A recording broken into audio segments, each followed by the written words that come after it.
Hello, welcome to today's SEI webcast, Software Engineering for Machine Learning.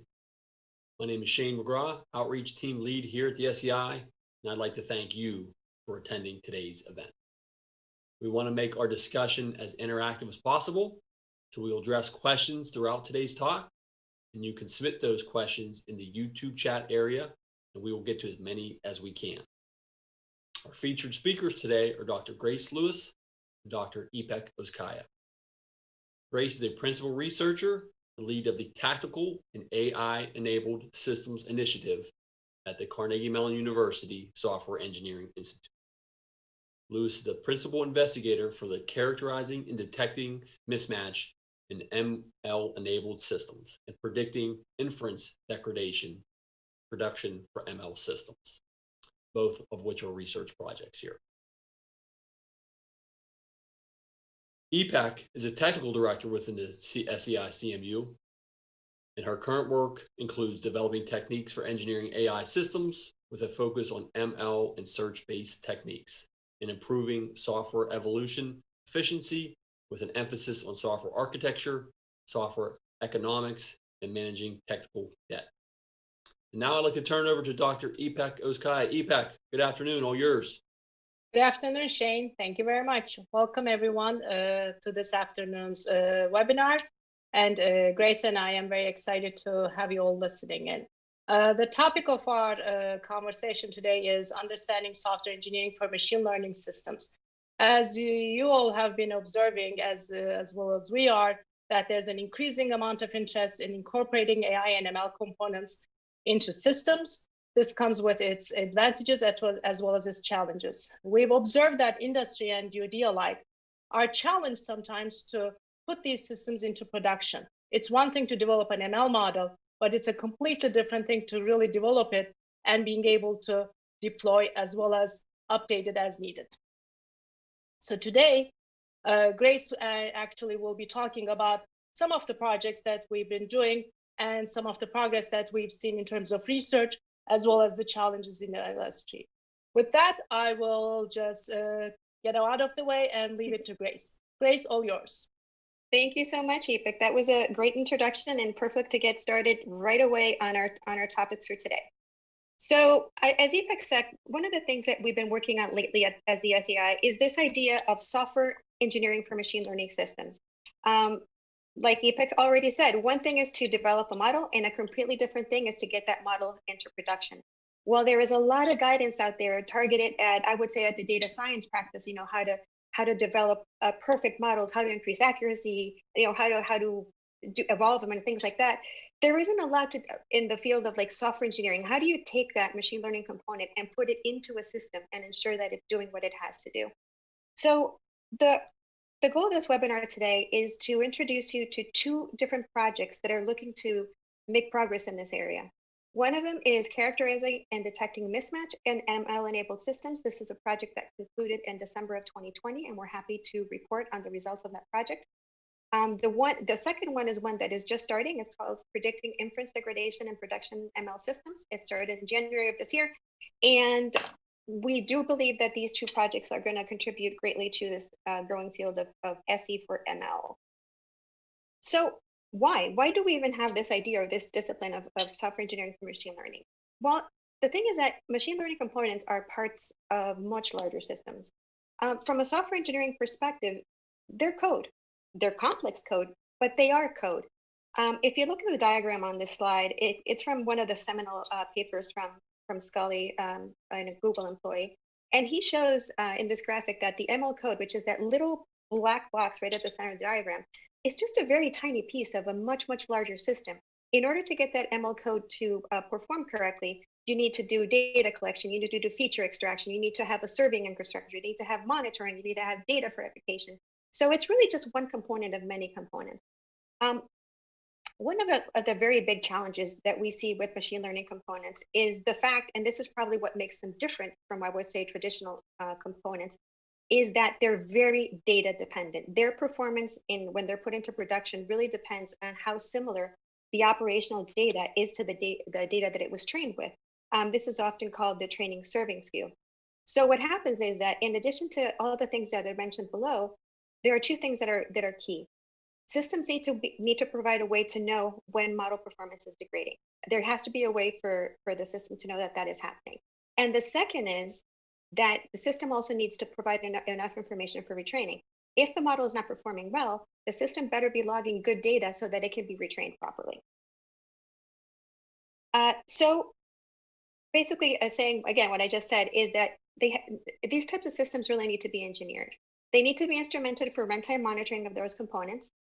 They need to be developed such that the training retraining cycle is shortened. You know, the better information you gather, the better monitoring information you have, the quicker you're going to be able to turn a new model around. And also, it should be easy to integrate components such that it's straightforward, so that we're not taking a long amount of time. We're not creating tons of blue code to be able to integrate a component.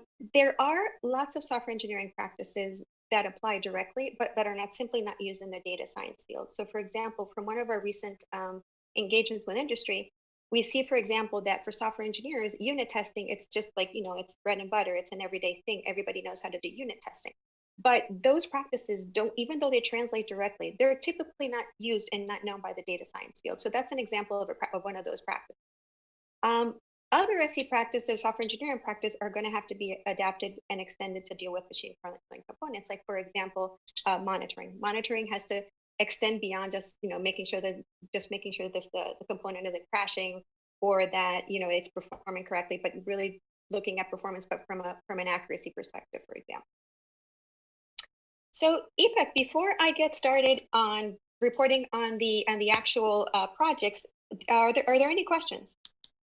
I don't see any questions yet, but let me ask you a question, which you mentioned some of those practices like testing and monitoring does not necessarily transfer, and the software engineers need to pay more attention to it from the perspective of ML systems. How about the other way around? Are there any practices software engineers need to pay attention to when they're developing? Because that combination really gets in the way, and we're calling it developing the AI engineering discipline in the broader sense at the SCI, but there's that how software engineering can help ML, and what are some of the practices that software engineers need to be aware of? Yeah, so let me use the unit testing example as also as an example of something that software engineers need to keep in mind. So when software engineers, when we develop unit tests, right, we basically say, okay, these are the inputs that I want to test against. If the output of this particular component is 5, then that it passed. If the output of this component is -3, then that's a problem. That's a fail. And so we're really used to these, like these deterministic, answers, like this component produces this output. But we really need to be aware of the nature of machine learning components, where, right now, based on what it's seeing right now, that model might produce a 5, or it might produce a 7. And those are still valid answers because, for example, what we are expecting to see is a range of things. So, for example, for a software engineer being able to express those outputs not in deterministic terms, but, for example, in ranges, or, for example, by talking to a data scientist, I could say, okay, you know what, the output doesn't have to be 5, 6, 7, 8, but I really do expect these outputs to be in this order. So just changing into that mentality that it's not always going to be deterministic, and, for example, being able to write unit tests different is one thing, one example of a practice. So I think bottom line, what you're saying is some of our known assumptions will definitely not hold, and we do definitely need more empirical evidence to be able to look at, which is actually the project that you're just going to talk about. So thank you. Exactly. Thank you very much. Okay, so let me start with this project. As I said, this project just ended, and I'm happy to say that it successfully ended. So you're going to hear me use a term called ML-enabled system. What we're defining an ML-enabled system is a software system that relies on one or more of these machine learning components to provide required capabilities. So first of all, these machine learning components is basically a trained model that is wrapped as a special type of software component that we're going to be calling an ML component. That ML component is going to receive some kind of processed operational data from one software component, and it's going to generate an insight, a prediction, and inference that is going to be consumed by another software component. And on top of that, there are going to be runtime monitoring tools in the operational environment that are going to be measuring the accuracy or the performance of that machine learning component. So that is an ML-enabled system. It's not a standalone model. is not something that runs on a desktop in a corner. It's a machine learning component that is part of a much larger system. And one of the problems that we had been seeing that really triggered our research in this area is this problem that we're calling the problem of multiple perspectives. If you look at how these systems developed, they're developed by 3 different teams with 3 different knowledges and 3 different workflows. So for example, you have the data scientists that are typically trained in statistics, in machine learning, and they, at the end of their process, they go from raw data all the way to a trained model. That model is then passed on to a software engineering team for integration into a larger system and testing. And finally, that model is then deployed and then is monitored by an operations staff. So these are 3 different stakeholders, sometimes 3 different languages, which is something that we observe in our research, and 3 different perspectives. And the problem with this is that because these teams often don't work together and sometimes often don't communicate, they tend to make incorrect assumptions about other parts of the system, and we call these implicit assumptions. So as a data scientist, I could make a very wrong assumption about the environment in which the model is going to execute. As a software engineer, I can make a completely wrong assumption about the language that the model was developed in. So this is what we mean by mismatch. So we define mismatch as a problem that occurs in the development, deployment, and operations of a machine learning system. And that problem happened because of incorrect assumptions that different stakeholders made about different parts of the system, and that resulted in a negative consequence. In addition to that, we also posit that ML mismatch can be traced to there should have been a piece of information that should have been communicated and was not. And if that piece of information would have been shared, that problem would have been avoided. So what are some examples of mismatch, just to get some clarity about what we mean? So for example, there could be a computing resource mismatch. So the poor system performance because the computing resources that were used, for example, for model testing were very different from the computer resources that are available in the operational environment. Or you can have a data distribution mismatch, which is actually very common, which is that you have poor model accuracy because the training data really doesn't match the operational data. Or you can have an API mismatch where you have to generate a ton of glue code because the machine learning component is expecting completely different inputs and outputs than what is provided by the system in which it's going to be integrated. Or you can have test data mismatch, which is, you know what, the software engineers really couldn't properly test the component because they have no idea how to do it. Or there could be a monitoring mismatch, which is basically, or a metric mismatch, which is, sure, we have tools for monitoring in the operational environment, but they're not really capable of measuring that whatever that goodness metric is for the machine learning component, which is typically accuracy, for example. So what is it that we developed in the context of this research project? So we developed a set of machine-readable descriptors for elements of machine learning-enabled systems. So basically, we developed descriptors for the different elements that you see here in green. And they're machine readable, and you'll see why in a second. And why did we create this? So first of all, we want them to serve as checklists. So for example, let's say that two different teams or 3 different teams are part of the machine learning system development. You can imagine, for example, that the data science team would create the descriptors, for example, for the trained model and the training data. It could be that the operations people, because the raw data is coming from the operations environment, provide the descriptors for the raw data. The software engineers provide the descriptor for the development environment, but basically they serve as checklists. So for example, when a trained model is handed off, we can make sure that all the information that I need in order to avoid mismatch has been included. Similarly, it can provide stakeholders with examples of information to request and or requirements to impose. So for example, if I'm an organization, this is very typical in a Department of Defense, where I have contractors, for example, developing models, I can say, yeah, when you deliver your model, make sure you also accompany it with these particular descriptors. And the third one, which is the one that we're very excited about, and hopefully we can continue working on that, which is what we want, is that we want to be these descriptors. We want them to be able to be leveraged by tools that can do automated mismatch checking, to make sure that everything is in agreement. And the reason also why that is important is because if we want to be able to detect mismatch, for example, at runtime, it also dictates different system elements that also need to be present in order to do mismatch detection.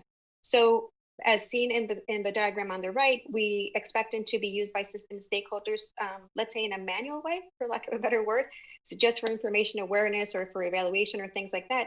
But we definitely also, the end goal is automation. We want to be able to use these descriptors and tools that can at design time and runtime say, hey, there's a problem here, there's a mismatch.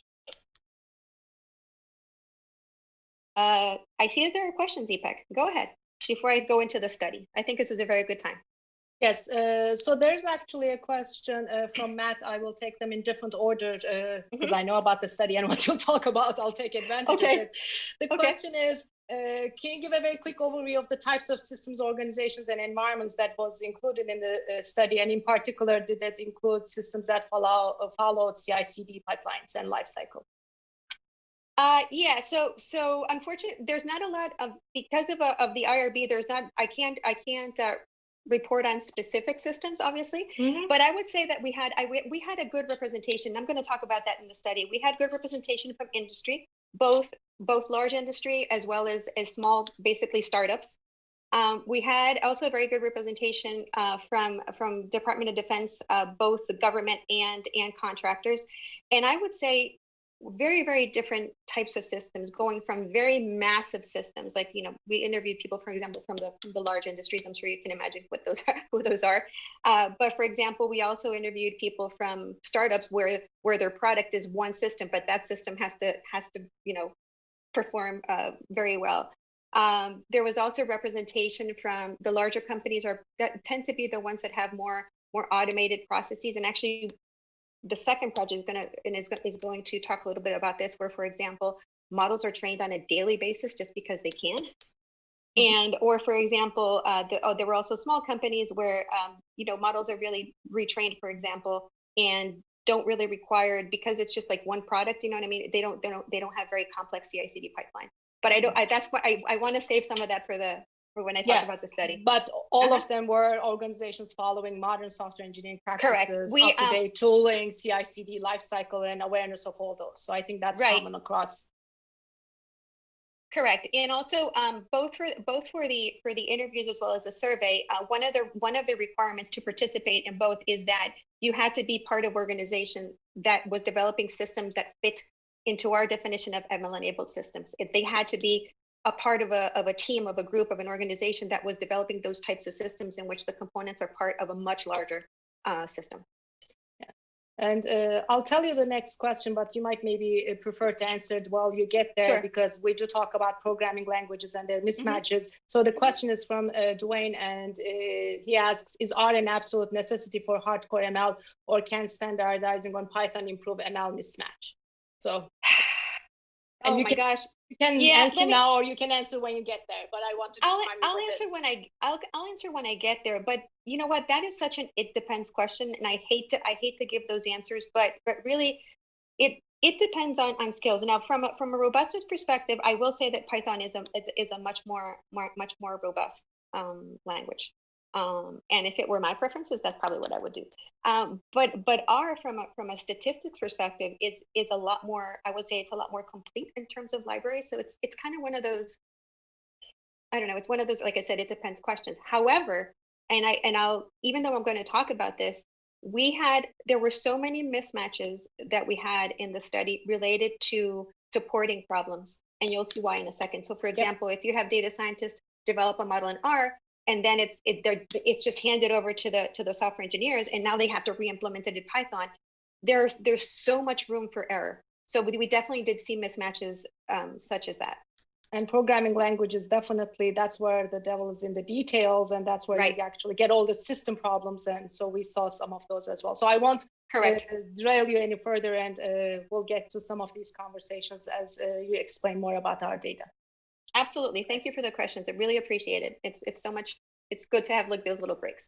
So now let me talk a little bit about the study protocol that we followed. We divided the study into two phases. In phase one, what we did was that in parallel, we conducted a set of practitioner interviews. I already told you what type of practitioners these were.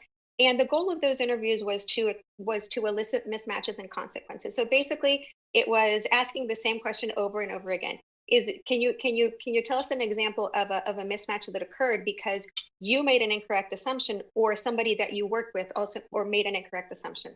And we gathered a series of mismatches and consequences. I'll show those in a second. And then we followed that with a practitioner survey where we basically said, how important do you think it is for you to know this information in order to avoid mismatch? And so definitely out of that survey came a set of validated mismatches and consequences, and I'll show you some of the results on that. In parallel, we conducted a multivocal literature review combining both white literature and gray literature, where we basically mined this literature for best practices for ML systems, particularly looking at pointers to, like, this is how you should document systems. This is information that needs to be shared. So really mining them for best practices in terms of information sharing. And out of that came what we're calling system attributes, and you'll see that in a second. Phase 2 of the study consisted of, okay, we have a set of validated mismatches and consequences. We have those system element descriptors or in attributes. Now let's do a mapping between the two. Which are the system elements that I would need to know in order to avoid this particular mismatch, and do that mapping? And then we did a gap analysis where we basically said, okay, sorry, and I'm doing this because that's how they were in it. So for this particular mismatch, are there any system, I mean, is it the case that there are no system attributes that could be able to detect that particular mismatch? And the other way around, are there attributes that came up as best practices but don't really map to any mismatches? And so what we did is, based on our knowledge, and in addition to other literature that we reviewed, we said, okay, let's fill in these gaps. And then basically we created a set of descriptors, a set of 7 descriptors that we defined in JSON schema, just because, as I said before, our end goal is really automation. So what I'm going to report on today is that only this part, and hopefully in a follow-up webinar, I'll get to talk about the other phases. But we're going to talk simply about the phase 1, the elicitation of mismatches and consequences, and what we are seeing are the main causes for mismatches, at least among the people that we interviewed and surveyed. So as far as interviews, we conducted a total of 20 interviews, and from those 20 interviews, we followed very sound practices, and we came up with a total of 140 mismatches that led to 232 distinct examples of information that was not communicated that led to mismatch. This goes back to the question that was asked earlier. As far as affiliation, 60% industry, 30% government, 10% research lab, and primary role, mostly data scientists. And actually, this is in full disclosure, we believe this is one of the threats to validity. It's very data science heavy, which is why we want to repeat this study. We would like to repeat the study with a more distributed and a better distribution of people, so especially so we could get more of the operations perspective. That said, it was very hard to get people in the operations role. It's a lot of people are, which shows that a lot of people are still kind of in the model development phase, and they really haven't gotten to that operations phase where they're monitoring a machine learning system and doing those things. So yes, it's a problem with the data, but also it's almost like it's not a known thing, not a known thing, but how would I say this? It's operations people are not typically associated in the type of development of these systems, which we think is a problem. So basically, when we took all those examples of mismatch, what it came down to was this chart that you're seeing right here. So 30% of the elicited mismatches had to do with incorrect assumptions about the trained model, followed by 16% that incorrect assumptions about the operational environment, 50% about task and purpose, and the others in smaller amounts. And what I'm going to do is I'm going to go into detail into one of these. And for each one of these, I'm going to give you a breakdown of what were the subcategories, and also give you an example of a quote from one of the interviews that I'm sure that many of you will be able to relate to, because we definitely were able to relate to it. So as far as trained model, it was an even split between test cases and lack of test case information related to test cases and test data, and lack of information about API and specifications that led to the most mismatched examples. So this example comes from a person in the software engineering role that basically said, look, I was really never able to get from the data scientists a description of what the components were, what were their specifications, were there any tests, and so we could reproduce the results. So this was a typical example where, again, a model is kind of like, I mean, it's an idiom, but like kind of like thrown over the fence, and it's like, okay, integrated into the system, and there is no formal specification or even informal specification of that model that would help me integrate that model into the system. Other examples of subcategories included, for example, lack of evaluation metrics. For example, the operations people put the model into production, but they weren't sure exactly what it was that we're supposed to be monitoring. Programming languages, this is exactly the example that I talked about before. That, for example, the software engineers had no idea that the model was going to come in R, and that totally messed up their schedule. So, yep, those are some of the subcategories under trained model. As far as operational environment, this was the second highest category. A large number of the mismatches were related to runtime metrics and data. Basically, again, the model was put into operation, and either the operations folks had absolutely no idea what it was that they were supposed to be monitoring, or the other way around. The data scientists just assumed that this was something that the operations people knew how to do, and they were collecting all this runtime metrics and data that they needed. And so this is a quote that comes from one of the data from a data scientist, where basically, the model is put into production, the model produces a bad prediction, and they, for example, the operations team comes to the data science team and says, hey, the model isn't working. And they're like, okay, can you show us, what data you were collecting, where are the logs? And it's like, well, unless you tell us, you give us some more information, we really can't reproduce that event. So it's this idea again, and this is the whole idea about mismatch. If this information was shared, if operations and data scientists were acting with the same information, this mismatch wouldn't have occurred. Next is task and purpose. This basically, a rough way to think about task and purpose is almost like the model requirements.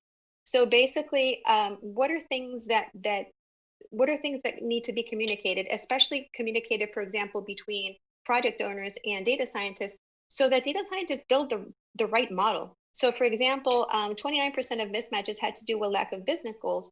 And I really love this. I really love this quote. It's a quote that made me laugh a lot, but we heard the same quote from many people. It's just that this person just said it in the right words. This was a data scientist, and she said that she felt like the most broken part of the process was exactly this task of purpose, because a lot of the time, somebody comes to a data scientist and said, here's a bunch of data, go do some data science on it. And they're like, well, okay, with what purpose? And then what happens is that the specification of the problem is left in the hands of the data scientist. And so there's a lot of churn and a lot of going back and forward, bring me the rock syndrome, right? Is this what you wanted? No, it's not. Is this what you wanted? No, it's not. So there's a lot of going back and forth. And again, if this information was explicitly shared from the beginning, we wouldn't have these problems. As far as raw data, just to clarify what raw data means, raw data is the raw data. It's not the training data. It's the data that it's the data sets that come as is, and that the data scientists have to transform, or the data engineers, depending on your organization, has to transform into training data.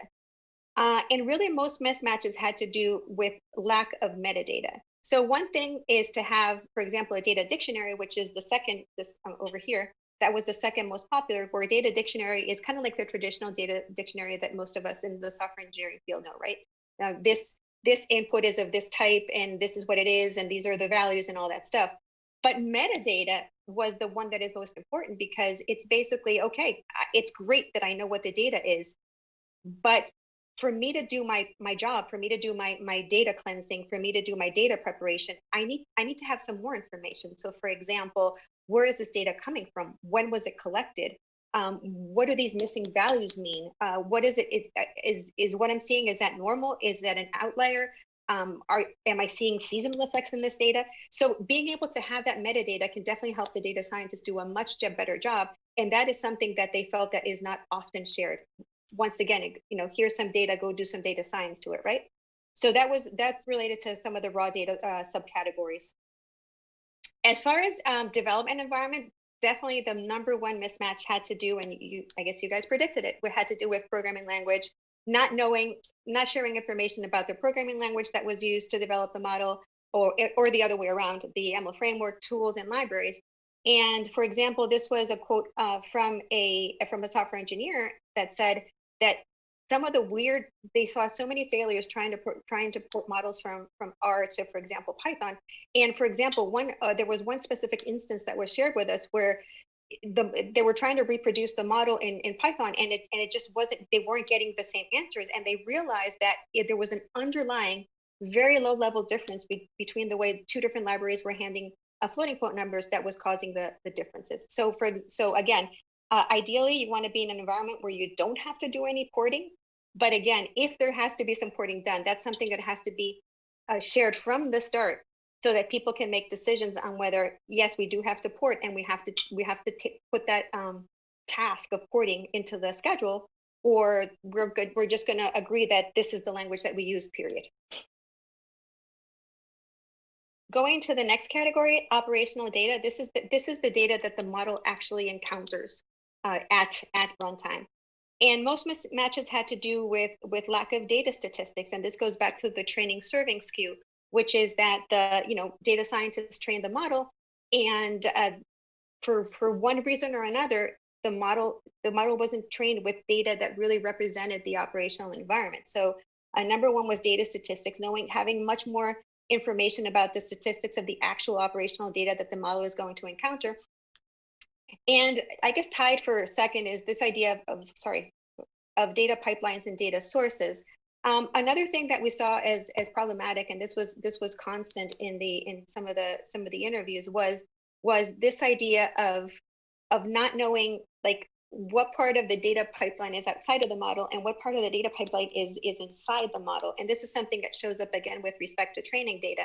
And so, for example, having information about data statistics, about what exactly do the data pipelines look in the actual operational environment, and for example, what the actual data sources are, that is definitely some information that should be shared, because that allows, for example, data scientists, when they're building their models, to make much better decisions. The next category was training data, and this is something that showed up both in the operational data and the training data, but most of them had to do with just data preparation pipelines. The fact that, for example, when the model is going over to handed over, when the model is handed over, all the data preparation code is either often not handled, or was done in an ad hoc way, and therefore has to be reproduced in the development environment in this case. And so, for example, this particular quote, this quote is interesting because it touches on several mismatches, but basically, they said that a group developed the architecture for a whole machine learning pipeline, but the pipeline went a little bit into feature engineering as well. So that boundary between this is the data pipeline and this is where the modeling starts was a little bit too much into the right. So, for example, and that precluded them from doing like different alternatives, for example, into feature engineering, and they were kind of like locked into an architecture. Like I said, very specific quote, but it shows why it's important to have that kind of like that very clean separation between this is the data pipeline, this is the model component. And can I stop you for some questions here, Grace? Yes, I was going to stop right here. This is perfect. Okay, because there's a very good discussion and questions going on in the chat. I don't want you to miss it. So one is, Shrikant asks whether if we can repeat what an ML mismatch is. In particular, is it between practitioner opinion and empirical evidence? So let's clarify again for the audience so that they can follow the rest of it as well. Absolutely. So what we define as machine learning mismatch is a problem that occurs when you're trying to put a model into production, and that problem occurs because different stakeholders made incorrect assumptions about other parts of the system. For example, as a software engineer, I made a totally incorrect assumption about the language that the model was developed in. Or as a data scientist, I made an incorrect assumption about what was the expected accuracy for this model. Or as an operations part of the operations staff, I made a very incorrect assumption about what was the data that I was supposed to be logging in the operational environment. So that's one part of mismatch.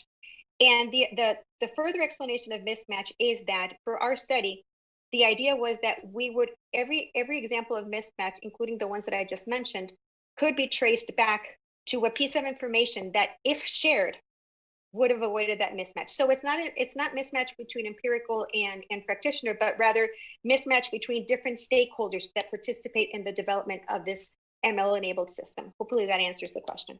And as our audience will also find out as we develop, the idea is that you can actually formalize and maybe automate parts of it so that you can be more consistent among the information shared. Absolutely. So next question is from Matt from sunny Pittsburgh, Pennsylvania. And he asks, did you find situations where the fact that this was a system with an ML component added additional requirements on the ML model that weren't obvious until the system was deployed?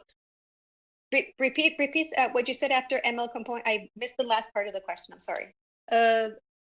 Let me repeat it all. Did you find situations where the fact that there was a system with an ML component added additional requirements on the ML model that weren't obvious until the system was deployed? It's really going back to what you could observe in deployment versus what you could gather during the requirements phase.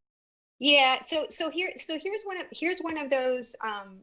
Actually, yeah, that's a very good question. So here's one of those, going back to the very first question that EPEC asked me, that said, which practices change, or which practices have to change, or which practices can be used the same, and all that stuff.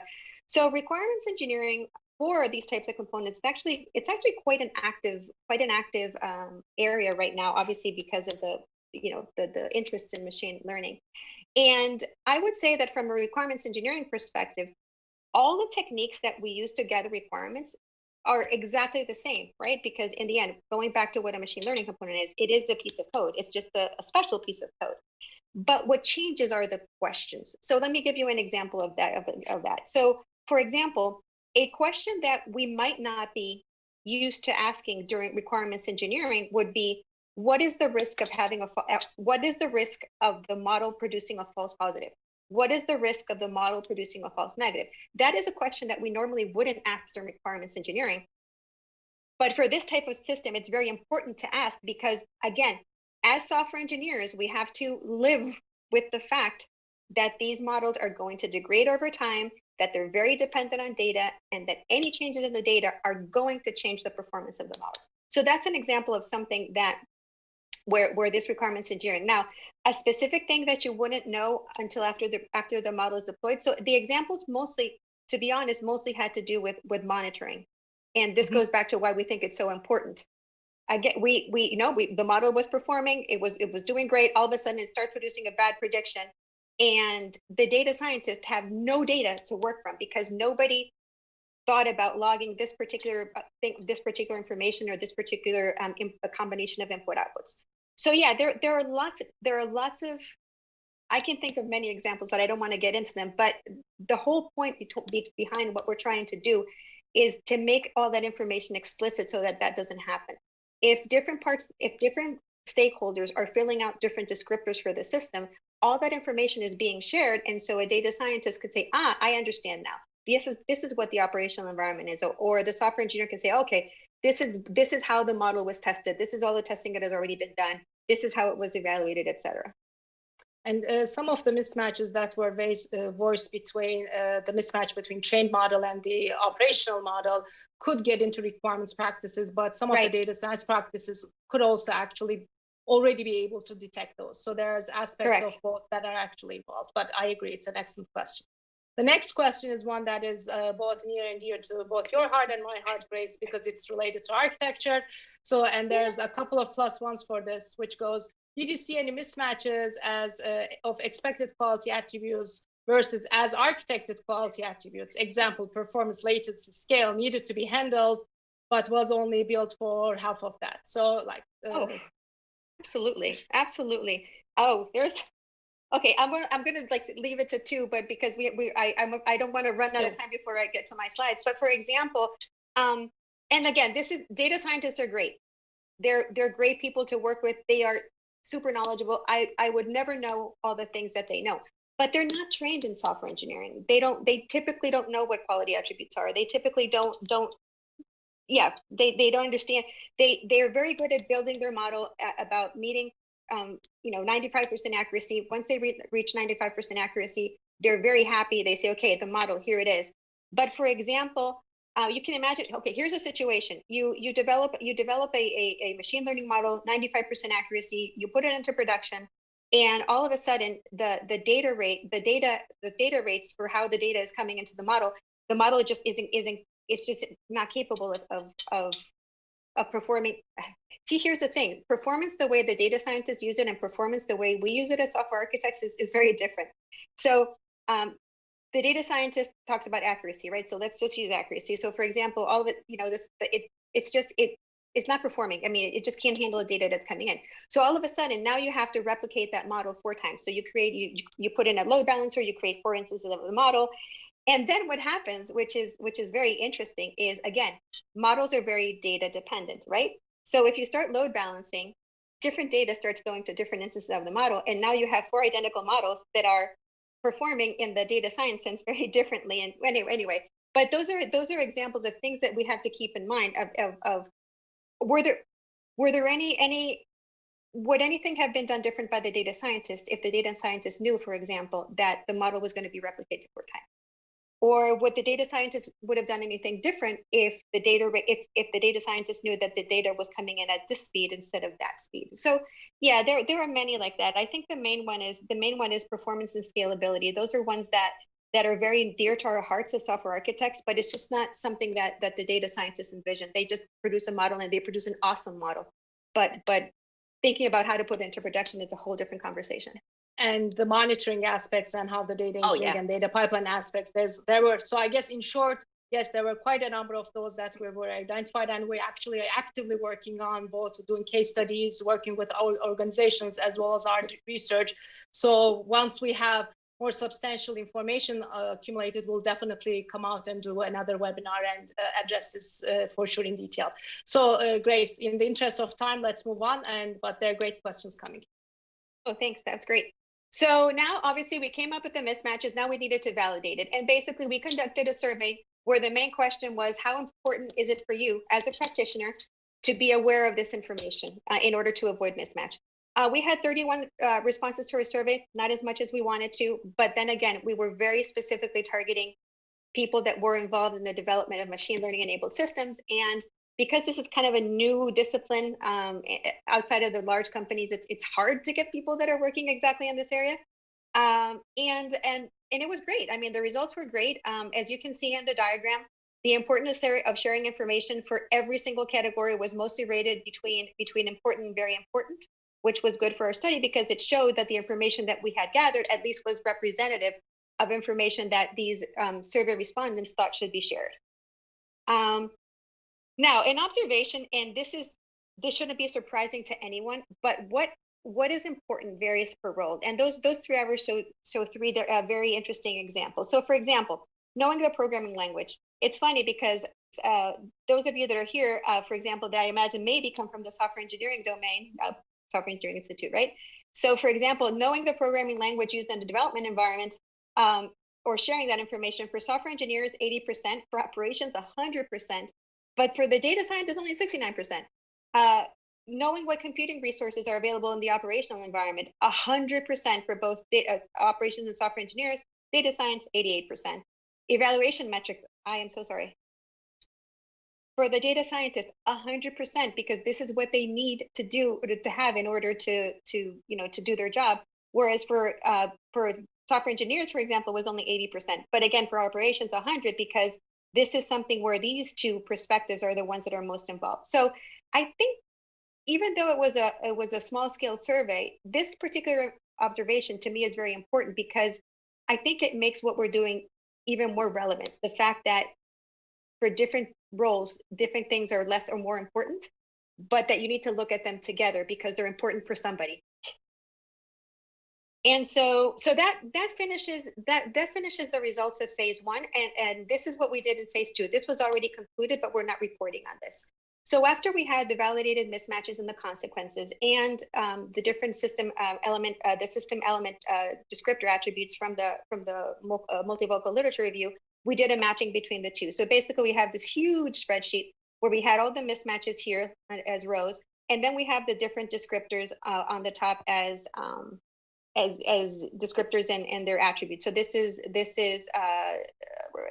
trained model. This is training data, raw data, operational data, task and purpose. And what we did was a formalization. So formalization, what this means is what would indicate that there is a mismatch. So for example, in this particular case, there's a mismatch when if you add A1 and A2, that's greater than A4. Or there's a mismatch with when these two are the same. Actually, that probably should have been different. Or there's a mismatch between when if you do a chi-square test between these two attributes, it doesn't fall within the threshold. So that's what we meant by formalization is understanding which of these attributes could lend themselves, going back to what Ipek said, to automation. So we did that. So then we did a gap analysis. I briefly talked about this before. So for example, I mean, this is a very small example, but for example, this attribute right here, it doesn't contribute to any mismatches. So we did an analysis as to why. And is there maybe a mismatch that wasn't mentioned particularly in the interviews, but maybe came up in the literature review as something that we should be watching for?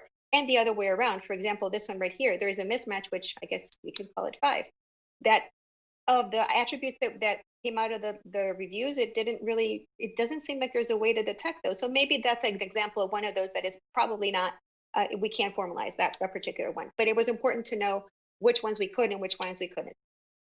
So after we did that, we did descriptor formalization, and basically what we created was a JSON schema, and where we have there's a JSON schema descriptor for each one of these, for each one of the seven categories, and then the attributes are encoded using JSON schema notation.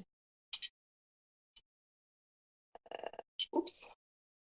And so our vision, we've said this many times, but our vision is automated mismatch detection. Like we said, all those attributes have been codified into machine-readable JSON schema, because we want to be able to create tools, us and the community, that use it and say, okay, because using this information, I was able to create a tool that at development time, for example, as opposed to deployment time or runtime, was able to detect that there was a mismatch.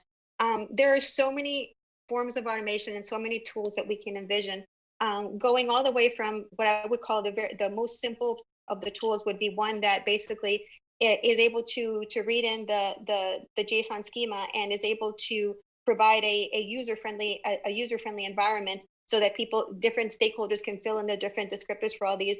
And then, for example, have an analysis tab that, you say analyze data and would say, hey, here are some mismatches that I identified and some warnings. Especially for those that couldn't be like fully automated. Or you can have something more complex where you have something called a distribution monitor that is reading in data from the training data descriptor and is doing a chi-square test to compare distributions between the operational data and the training data to be able to detect that there's a training serving skew. So with that, Ipek, and before I jump into the next project, do you have any questions? And please give me a time check. We have about 13 minutes or so I think we're doing fine on time. And the next set of questions are actually interesting because it heads into some of the existing tools and the frameworks and what can do. So let me ask a couple of those. Dwayne asked, do platforms help reduce the risk of such mismatch, such as Azure ML Studio? So I'm not familiar with Azure ML Studio, but I am going to assume, and you can correct me if I'm wrong, that this is an example of an auto ML tool. If that is the case, it's meaning that it's a tool that is going to help me with model development. I think that's a good question. So I'm a software engineer, not a data scientist. So let's keep that in mind as I answer this question. I think those tools are beneficial for the data scientist and for producing the best version possible of a model. So a lot of those tools, I believe, are more beneficial to the data scientists than to the software engineers or the operations staff. However, when those tools are integrated into end-to-end tool chains, like for example, where I can say, okay, I'm going to produce this model. Now I'm going to wrap this model as a Flask app. And now I'm going to put that inside a container or something like that. I think those definitely help with some of the mismatches, because for example, if you define that in your organization, trained models are going to be handed over as, for example, containers, or models within containers, that means that you have taken the time to define a very clear API, because basically you want to be able to use that container basically as a service. So definitely there are things within tool chains that can help with that. But I would say if Azure ML Studio, I'm not familiar with that tool, is similar to I would say like to more like TensorFlow or for example, Data Robot, I think those are more beneficial for the data scientist and help in creating really, really good models. And Michael did clarify that it is similar to ML model development. Okay. So I think you're right on, like, yes, those tools have a place to help data scientists, but the overall goal of this is end-to-end system development where ML components is a part of. So it only can go so way, because if you're not talking from the same sheet of music, you will have similar mismatches. Correct. The next question is somewhat in a similar lane, goes after data. Michael asks, did having democratized data sources such as data lakes, lakehouses, improve ML mismatch frequency? I don't know the answer to that because I don't think we got into the details of the different, at least in the interviews, we didn't get into the details of how things were deployed. However, and I'm making a huge assumption here, maybe I need a mismatch descriptor, but I'm making a huge assumption here that those types of data lakes of what I would call data, what would I call it? Like data discipline. I think those would definitely help with mismatch because when you create a data lake or when you create a data store of some sort and it's organizational or enterprise wide, you would definitely are more careful about how you document it, how you specify it, and basically providing metadata. So I don't think that data lakes by themselves reduce mismatch, but if you have policies as to what goes into the data lake, I think that definitely can reduce and how it's documented, that can definitely reduce mismatch. And I'm getting a 10-minute time. 10 minutes. So like, let's continue, right? That's okay. And this is very short because again, this project literally just started. Actually, it didn't even start November 2020. It started January 2021. But it's predicting inference degradation and production ML systems. Somewhat different from what I just talked about, but definitely also in the vein of software engineering for machine learning. So what was the motivation for this project? It's a fact of life that has to do with the way ML components are. But the inference quality of deployed ML models changes over time. And this is because of the difference between the characteristics of training data and operational data. It's a fact of life, and we're calling it inference degradation. The way that industry deals with inference degradation, especially large organizations, is they just do periodic retraining. So what happens is that they're not really monitoring to see if inference degradation is happening. They just evade it. They just say, okay, if we constantly retrain, we don't even have to worry about this because basically you're deploying a new model every day. There are some stories about there that the large companies deploy like multiple times a day. That sounds crazy to me, but I believe it. But what we're trying to say here, the motivation here is that while that might be great for large organizations that have lots of data, where they can actually do this and they can do a periodic retraining, there are so many more organizations where that is extremely risky. So for example, looking specifically at DoD AI applications, you see that there's a spectrum from enterprise AI to what they call operational AI, which is what's deployed in the field. And when you have AI applications that have fast tempo and where the implications of failure is significant, we think that it's extremely risky to do a periodic retraining and redeployment strategy if you really don't have like a very, very strong infrastructure in place. To back that up, the problem that we see is that inference degradation is really, it's hard to detect in a timely and reliable manner. So for example, if we look at this graph, let's say that this is over time and this is inference quality. So basically what this is showing is that the inference quality of this particular model is degrading over time. And this red thing right here is our threshold. Let's say this is our threshold for acceptable inference quality. So what happens is that if I retrain too frequently, like if this is my threshold and I'm retraining right here, I'm wasting resources that I might not have, training and deploying retrained models when I didn't have to do so. And also just the normal redeployment risks. Every time you try to redeploy something, it's just an inherent risk. It's just, again, fact of life. If I retrain too late, that means that in this period of time, I was operating with a suboptimal model. And so by the time I detect it and by the time I redeploy the model, I might be like way over here. So that's also a problem. On the other hand, inference quality or drift in this case isn't always nice curve. it sometimes could be something like this. So this is an example of abrupt drift. So what happens in this particular case is that I would like to know, as the operator of this model, I want to know when this happens, because this bad of such a sudden drop in inference quality, it might mean, you know what, I need to take this model offline. I really can't continue operating this way because it's extremely suboptimal. So what we're saying is that if you don't recognize inference degradation in a timely manner, there are so many bad things that can happen, especially when you're dealing, for example, with situations like this. So what this particular project is trying to do, and we're doing it right now, is that we want to develop a set of empirically validated metrics that are good predictors of when a model's inference quality is going to degrade below a threshold due to different types of data drift. The metrics are not only going to help us determine when a model really needs to be retrained, as opposed to just relying on periodic retraining, but also tell us, like, if I know that a model takes, let's say, I don't know, 10 hours to train, then I better find out at least 10 hours before so that I have time to retrain the model before it goes into a suboptimal situation. Because this is a one-year project, we're specifically going to restrict our project to looking at CNNs, which are very commonly used in DoD applications for object recognition.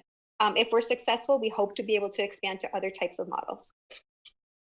So the approach that we're going to follow is basically, we're going to create a test harness and data sets to baseline existing drift metrics. And here are some examples of existing drift metrics: ECPD, chi-square, and KL divergence.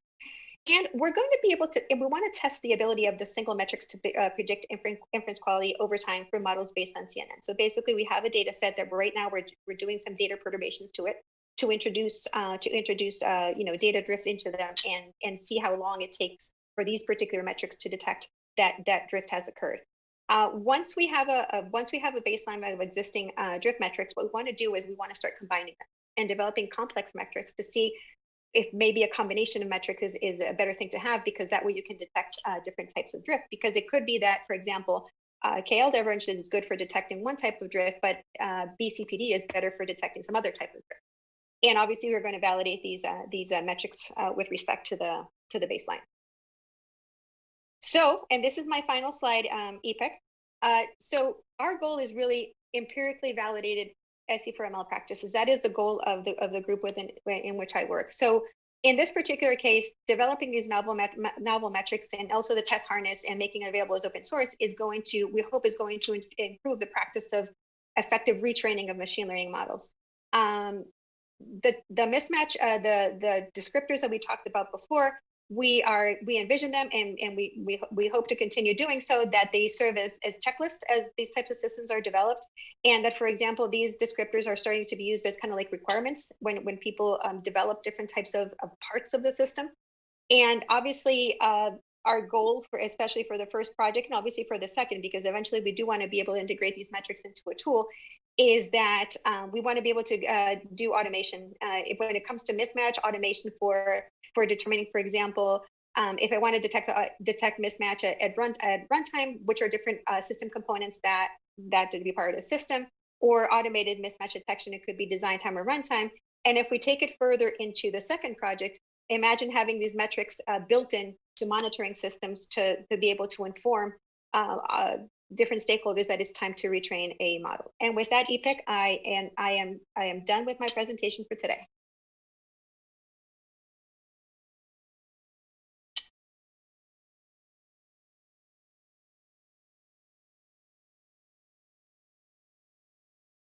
Hello? All right, sorry. Hello. I'm going to take one last question and then also end with a comment. The question comes from Mike, and the question is, would you envision this automation as part of the build pipeline or even earlier? Even earlier. Definitely even earlier, because like some of the mismatch, for example, if as a data scientist I am aware of the computing resources that are going to be in the operational environment, because that's one of the descriptors, I might make different decisions or make different trade-offs, saying, you know what, I want to get a model that's 99% accurate, but it's going to be impossible to get that accuracy if that model is if I'm not going to have the resources at runtime to execute that model. So definitely way before. Or for example, if I know what the API is of the different components of the upstream and downstream components of the model, again, as a data scientist, I can take this into consideration when I'm building my data pipeline in my model. And it goes the other way around. If I know the language that the data scientists are using, and I'm a software engineer, I might make different decisions as to what language I choose, and also, for example, schedule decisions depending on whether I decide to port that or not. So definitely way before. We see these being used both at design time and runtime. Yeah, so there's definitely an end-to-end perspective and an opportunity. Correct. So I think in the interest of time, let's stop here. Thank you very much for updating us all on the progress on the projects and some of the what's upcoming. We will definitely come back and do more of these, both from us and other members of our team. And I'm going to end with a comment that Peter Botman put on the chat, and I apologize if I'm not doing justice to these names. And the comment is, I'm a software engineer, not a data scientist. Well said, Grace, you speak for most of us. And all the data scientists we talked to did actually say, I'm a data scientist, not a software engineer. I don't write good code. It's not extensible. It's not modifiable. So it's really how these different disciplines come together and define a new discipline. We are calling it AI engineering, software engineering for ML systems, and really find the challenges and bridge the gaps. That's really where all this work is headed to. So thank you very much. And I think with that, we're on to you, Shane. Grace and Ipek, great discussion today. Thank you very much to both of you for sharing your expertise. And we'd like to thank you all for attending today. Upon exiting, please hit the like button below the video window and share the archive if you found value. Also, you can subscribe to our YouTube channel by clicking on the SEI seal in the lower right corner of the video window. Lastly, join us for our next live stream, which will be on February 10th. And our topic will be about the SolarWinds hack, fallout, recovery, and prevention with Matt Bakovic and Art Mannion. And any questions from today, feel free to send them to info@sei.cmu.edu. Have a great day, everyone. Thank you.